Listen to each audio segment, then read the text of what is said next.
정치권 이슈들 짚어보도록 하겠습니다. 김관옥 계명대 교수, 이종근 시사평론가 두 분과 함께 살펴보겠습니다. 안녕하십니까? 네, 안녕하십니까? 네, 안녕하십니까? 자, 오늘은 저희가 안타까운 이야기로 좀 시작을 해야 할 것 같습니다.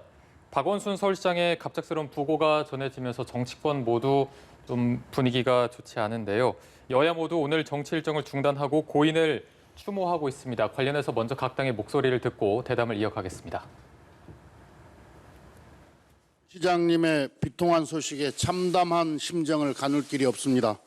평생 시민운동에 헌신하고 서울시 발전에 수많은 업적을 남긴 박원순 시장님의 명복을 빌며 유족께 심심한 위로의 말씀을 드립니다. 이상입니다.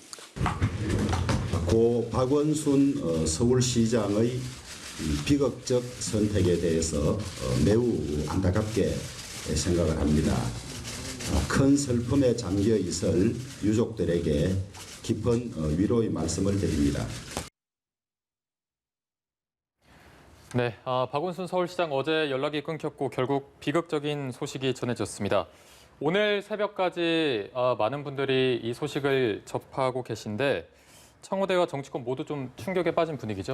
그렇죠. 뭐 전국이 다 충격에 빠진 상황이고 매우 안타까운 그런 심정입니다. 그런데 지금 보면 이 박원순 시장 같은 경우는 사실 단순한 시장이 아니라 유력한 대선 후보였기 때문에 정치적 의미도 굉장히 컸다. 그런데 이제 그런 것들이 결국엔 내년 4월 재보선에 미치는 영향도 이제 굉장히 크게 작용을 하고 있기 때문에 단순히 한 분의 어떤 시장의 의미보다도 훨씬 더 큰 상황이고, 또 한 가지는 저는 이 부분에서 우리가 또 짚고 넘어가야 되는 것 중에 하나가 사실은 뭐 박 시장의 어떤 선택도 중요하지만 그와 관련해서 지금 고소장을 낸 분이 있잖아요. 피해를 본 분이 있기 때문에 그 부분도 이제 사실 어떻게 보면 조사가 돼야 되는 부분인데 이 어떻게 보면 대상인 이제 박 시장이 사실상 이제 사망한 상태이기 때문에 공소권이 없어서 더 이상 이제 조사가 안 되는 그 부분도 좀 안타깝다. 그래서 양면이 다 같이 있는 것 같아요. 그리고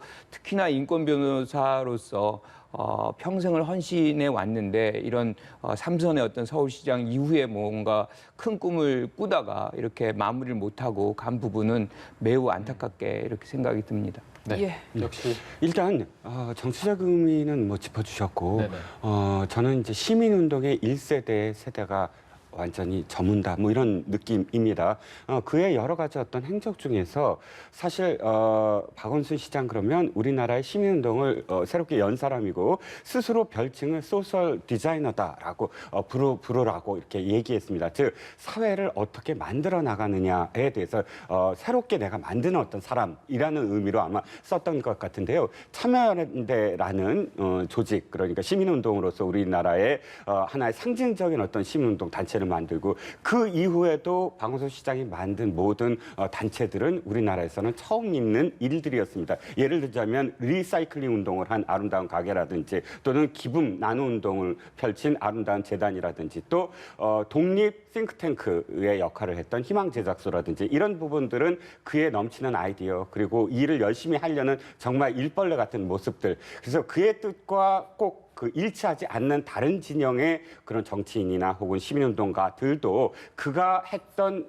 족적만큼은 인정하는 그런 날이 아닌가 싶습니다. 그 시민운동가에서 이제 서울시장으로 3번이나 연임을 하면서 역시 의욕 있게 추진해 왔던 일들이 워낙 많았기 때문에 지금 남은 서울시장 관계자들이 노력을 하고 수습을 한다고는 하지만 또 서울시정에 공백이 생기지 않을까, 이 부분을 우려하는 목소리도 높은 것 같습니다. 뭐 아무래도 불가피할 것 같습니다. 워낙 이제 추진력이 강했고 거의 모든 사안을 장악을 해서 이제 이 업무를 추진하는 그런 형태의 리더십을 갖고 있었기 때문에 지금 박 시장의 공백은 상당 기간 서울시가 아주 원활하게 작동하는 데에서는 좀 부정적 효과가 있지 않을까. 특히나 이제 최근까지 박 시장이 이제 역점을 뒀던 것이 그린 뉴딜 같은 그런 부분이거든요. 그거는 또 정부의 어떤 정책과도 궤를 같이 하기 때문에 사실은 서울시장이 이거를 적극적으로 추진해 준다면 시너지 효과가 발생할 수 있었는데 이 부분이 얼마만큼 그 박 시장이 했던 수준으로 갈 수 있을까에 대한 우려는 분명히 있습니다. 그래서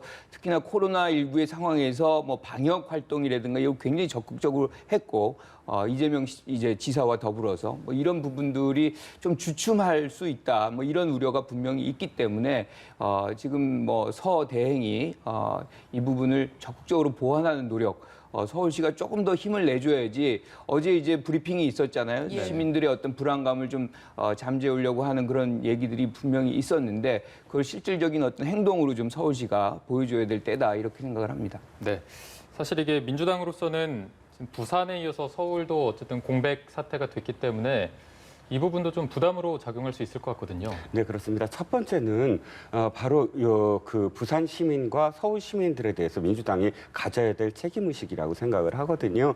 자당의 그 시장들이 배출된 가장 우리나라에서 가장 1번과 2번이라는 광역자치 단체가 1년 넘게 거의 한 2년 가까이 그 수장이 공백인 상태. 지금 말씀하셨듯이 물론 행정부 시장이 대응을 하긴 하지만 그럼에도 불구하고 많은 공백이 이루어지는 것. 그 공백은 이 시민들한테 사실은 돌아오는 거잖아요. 그렇기 때문에 거기에 대한 어떤 부담 또 책임감이 분명히 있을 테고 이것이 나아가 앞으로 내년 4월 재보궐에 아마도 거기에 대한 어떤 뭐랄까요 이런 상황에서의 그 후보를 내느냐 마느냐라는 논란부터 또 어떻게 그 유권자들에게 사과를 하면서 다가갈 것인가 이런 모든 문제들이 아마도 민주당이 이 장례식이 치러진 다음부터 진짜 고민해야 될 그런 문제가 아닌가 싶습니다. 네, 알겠습니다. 저희가 이 부분은 여기까지 들어보도록 하고요. 좀 주제를 바꿔서 부동산으로 넘어가 보도록 하겠습니다. 오늘 오전에 정부의 부동산 보완 대책 발표가 있었습니다. 골자를 좀 얘기해 보자면 다주택자를 대상으로 취득세, 보유세, 양도세를 모두 강화하는 부분이 있었고 또 생애 최초 주택 마련을 지원하는 것, 이 부분을 골자로 볼 수 있을 텐데 공급에 대한 언급이 있긴 했지만 규제를 좀 중심으로 이루어진 것으로 보여서 어떻게 보셨습니까? 그러니까 지금 뭐 공급을 이렇게 한꺼번에 이렇게 발표를 할 수 있는 건 아니거든요. 사실 공급을 하려면 지금 서울시의 부동산이 가장 핵심적인 사안이잖아요. 그런데 공급 부지부터가 이제 필요하고 여러 가지 사실 고쳐야 될 것들이 있기 때문에 이렇게 한꺼번에 얘기할 수 있는 사안은 아니고요. 규제적인 부분은 사실 어떻게 세금과 관련된 것이기 때문에 지금 이제 6.17도 보완할 필요가 있었거든요. 그러니까 6.17 때 나왔던 것이 소급해서 적용한다는 거, LTV를 같은 거는 거기에 대해서 사실 불만이 굉장히 많았어요. 그러니까 송도라든가 인천의 부분 일부의 부분에 대해서 먼저 3분들까지도 소급해가지고 70%에서 40%로 이제 줄인다. 어떻게 보면 뭐 선의의 사람들이 또 피해가 갈 수 있었던 부분이 있었거든요. 그래서 이거는 원래 70%로 그냥 유지한다 이렇게 얘기를 했고 또 한 가지가 이제 생애 처음으로 이제 구매를 이제 집을 이제 사는 구입자분들에게는 더 이렇게 좀 혜택을 주는 그런 방향으로 간다. 이게 이제 어떻게 보면 이제 이 긍정적 부분에서의 어떤 이 처리라고 얘기한다 그러면 지금 다주택자들에게는 징벌적인 어떤 세금 부담을 좀 주는 걸로써 다주택자들이 사실상 다주택을 통해서 얻는 이득을 좀 제거해내는 그렇게 해서 그런 어떤 동기부여를 완화시키려고 하는 그런 목적이 지금 요번에 7월 10일 조치의 가장 핵심적인 거 아닌가. 그래서 종부세가 거의 2배가 올랐어요. 그러니까 최고가 3.2인데 6%까지 올라가는 굉장히 큰 것이고 양도세도 마찬가지로 이제 굉장히 큰 폭으로 거의 2배, 10%에서 20% 뭐 이런 식으로 3주택자는 20%에서 30% 뭐 이런 식으로 굉장히 징벌적으로 세금을 지금 강화하고 있거든요. 그래서 이 부분들이 이제 시장이 어떻게 이걸 받아들이느냐의 문제인데 결과적으로 저는 개인적으로는 이 부분도 이제 규제가 있어야 된다고 봅니다. 왜냐하면 워낙 여기에 투기의 성격이 굉장히 많기 때문에 그런데 이것만으로는 해소가 안 된다. 즉 공급이 어느 정도 이제 충족이 돼야 되는 것이고 그 공급을 위해서는 뭐 그린벨트 일부 완화라든가 또는 뭐 용적률 완화라든가 그리고 뭐 지금 박 시장이 돌아가셨지만 박 시장이 사실 재개발이라든가 이런 부분에 대해서는 조금 더 굉장히 보수적이었어요. 그러니까 안 해주는 쪽으로. 그런데 지금의 상황에서는 그것도 좀 유연하게 봐야 되는 거 아닌가. 그래서 조금 공간을 우리가 만들어주는 그런 노력이 사실상 지금으로서는 필요하다. 이렇게 생각합니다.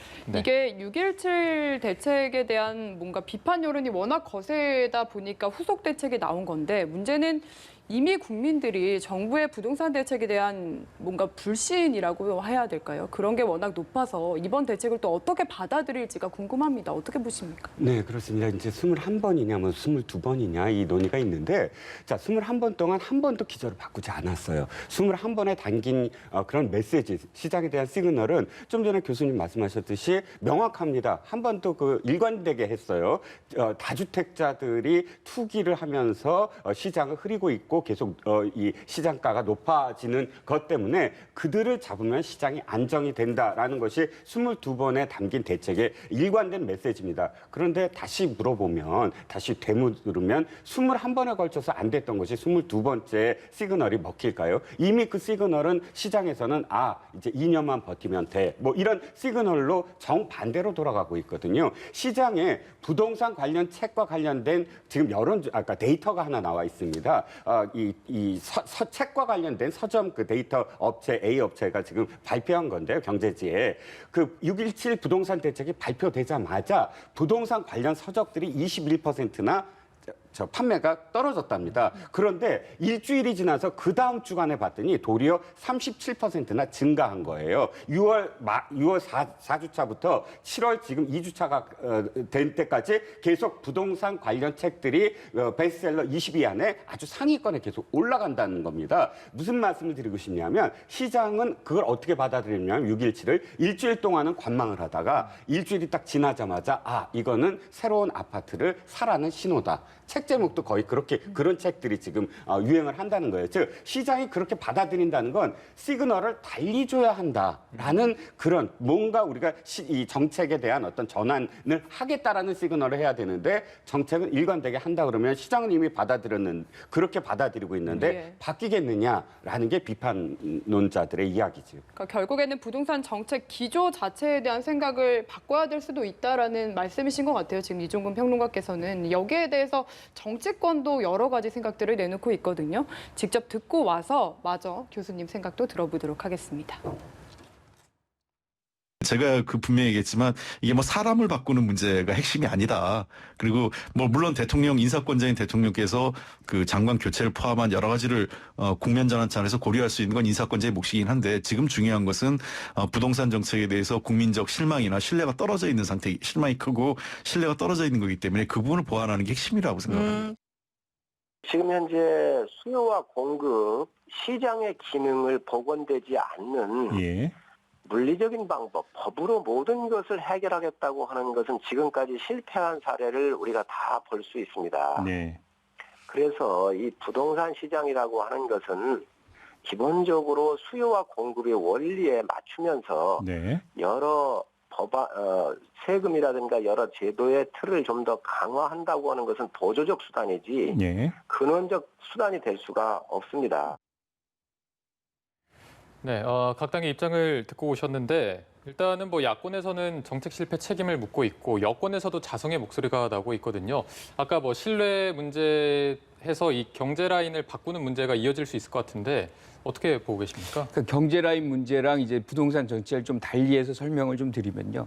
저는 기본적으로 부동산 정책은 이 부동산에 관한 한 이건 불안전 시장입니다. 즉 공급과 수요가 맞춰지는 이런 영역이 아니고 어떤 경우들에도 공급이 수요를 충족시킬 수가 없어요. 특히나 서울시 같은 경우는 제한된 땅이기 때문에 여기 아무리 용적률을 올린다고 하고 또 뭐 그린벨트를 푼다 그래도 지금의 그 상황, 부수요의 폭 이걸 충족시키지 못합니다. 그래서 어느 정도 가격이 올라가는 거는 뭐 이거는 뭐 우리가 뉴욕시를 보거나 뭐 이 동경시를 본다고 할 때에도 그거는 감안해야 된다. 그리고 거기에 이제 맞게끔 세금 과세를 부과해서 사실상 거기에 대한 어떤 그 정도 고가의 주택을 살려면 그 정도 세금을 내게끔 하는 아주 자연스러운 현상을 만들어내는 것이 필요하다. 하지만 그 부분에서도 우리가 이제 놓치지 말아야 되는 것은 공급적인 측면에서는 우리가 할 수 있는 만큼의 최선을 다해서 사실상 이 공급의 부족에 의해서 이제 구매를 못하는 부분이 없어야 되겠다는 것 하나 하고요.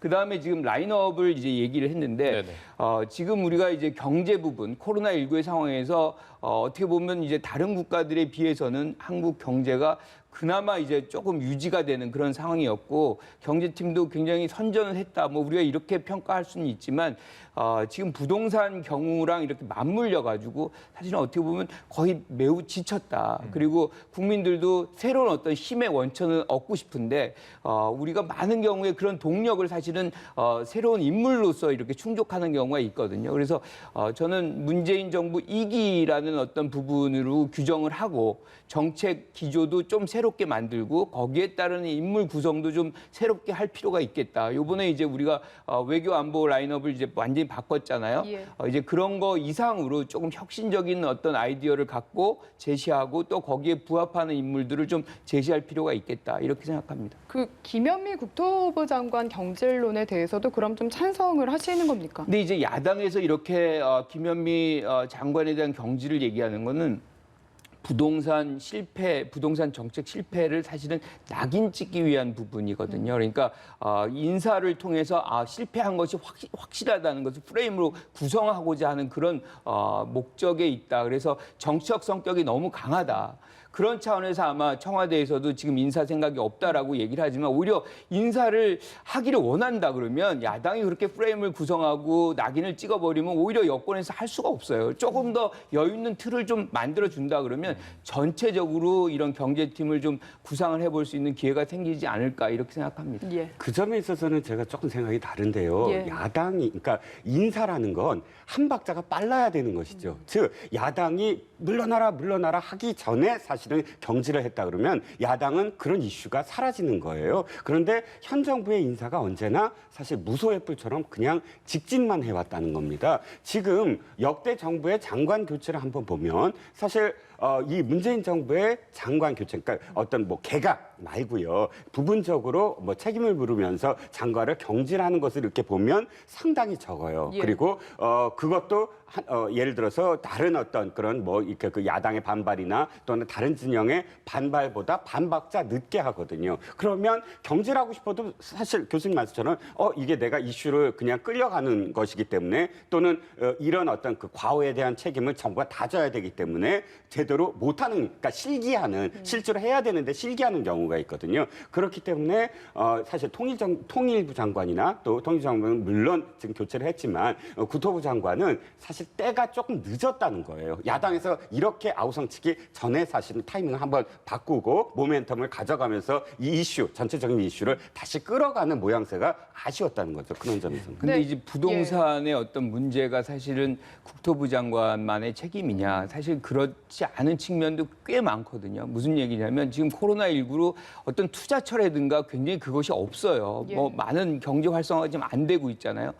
이런 상황에서 정부나 뭐 다른 부분에서 뭐 유동자금이라는 건 넘쳐 흐르고 있거든요. 거의 한 1,500조의 가량의 유동자금이 있어요. 그러면 어떤 사람이든 이 유동자금을 조금 더 많은 수익을 거둬들이는 데다가 투자하고 싶잖아요. 그런데 지금 다른 어떤 경제 활동이 굉장히 마비가 돼 있다 보니까 결과적으로 뭐 우리가 얘기하는 부동산 불패. 그러니까 계속해서 이제 부동산에 자금이 몰리는 이런 현상이 있는 거죠. 투자처 자태가 너무 없다라는 그렇죠. 이제 말씀이시죠? 그런 부분에서 본다 그러면 다른 경제부 장관들이 사실 그런 부분들을 조금 만들어줘서 예컨대 우리가 디지털 뭐 뉴딜이라든가 지금 정부에서 구성하는 부분이 있잖아요. 그런 부분에 조금 더 투자를 이렇게 유도하는 그런 어떤 정책들을 좀 예. 같이 해줬다면 유동자금이 부동산에만 몰리지 않고 뭐 이런 현상도 있을 수 있지 않을까 하는 예. 생각을 해봅니다. 교수님의 결론은 네. 이제 간단하게 그럼 이야기하면 예, 국토부 짧게 장관만이 해주시죠. 예. 아니라 경제부 부처들을 전부 경질했어야 됐다. 이렇게 보면 되겠네요. 네, 일단 청와대는 전혀 경질을 검토하고 있지 않다고 합니다. 여기까지 말씀드리겠습니다. 네. 자, 지금 이 부동산 문제랑 조금 연관지어서 볼 수도 있을 것 같은데 국정수행 평가 부분을 한번 살펴보도록 하겠습니다. 월간 정례 대통령 국정수행 평가를 함께 보시면 문 대통령이 6월 수행 지지도가 굉장히 많이 하락했습니다. 가장 큰 하락폭을 보였는데 3월까지 코로나19 과정을 지나면서 3월까지는 굉장히 좋은 부분이 있었다가 6월 들어서 지지율이 큰 폭으로 하락했는데 이 부분을 저희가 어떤 부분과 연관지어서 볼 수 있을까요?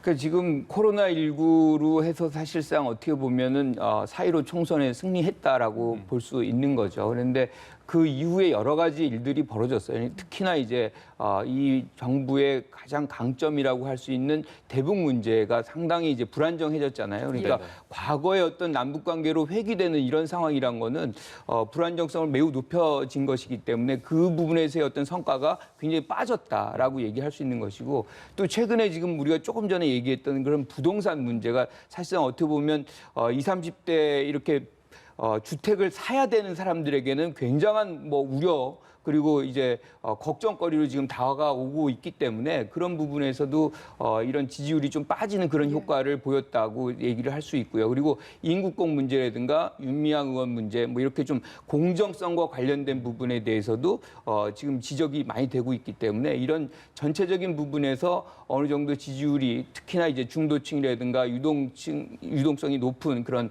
부분에서 상당 부분이 이탈을 해서 지금 50% 대가 깨졌잖아요. 네네. 지금 네. 그런 상황을 우리가 해석을 할 수 있을 것 같습니다. 월간으로는 아직까지는 안 깨졌습니다. 아, 그렇나요? 예, 55.5%고요.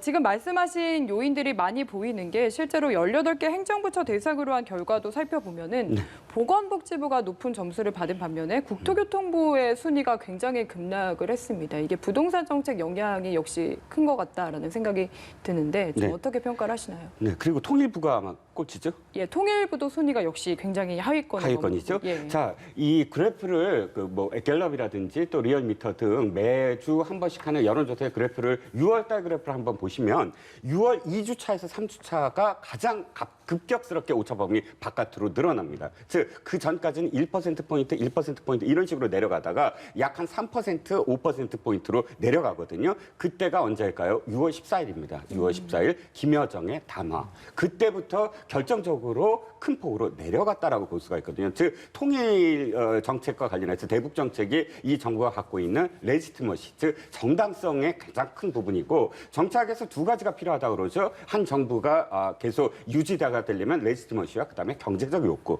즉, 이 두 가지에서 하나는 통일 정책의 흔들림, 그다음에 두 번째가 부동산이에요. 여러 가지가 있었는데도 불구하고 민생이 어렵다, 어렵다 없다 했는데 실제로 피부에 직접적으로 와닿았다는 거죠. 이번 부동산과 관련돼서 정부는 계속 끊임없이 정책을 펴냈는데도 불구하고 굉장히 높은 상승으로 말미암아 20대는 20대대로 새로 살 수가 없고 30대, 40대는 40대대로 이전하고 싶은데 큰 대로 이전 못하고 5, 60대는 이걸 보유해서 노후 생활하고 싶은데 보유하면 그대로 보유세가 나오고 이런 전체적으로 피부에 와닿는 정책 실패가 양쪽으로 쌍끌이로 해서 지금의 이 지지율 하락을 지금 나타내고 있는 거다라고 표현하고 싶습니다. 네, 어쨌든 지금 통일부 쪽으로도 많이 이목이 집중되고 있는데 짧게 지금 국면에서 통일부에 가장 필요한 게 어떤 거라고 생각하시는지 마지막으로 듣겠습니다. 그러니까 지금 통일부의 문제는 사실상 남북 관계가 완전히 경색이 돼서 한 발자국을 못 넘어가고 있잖아요. 네네.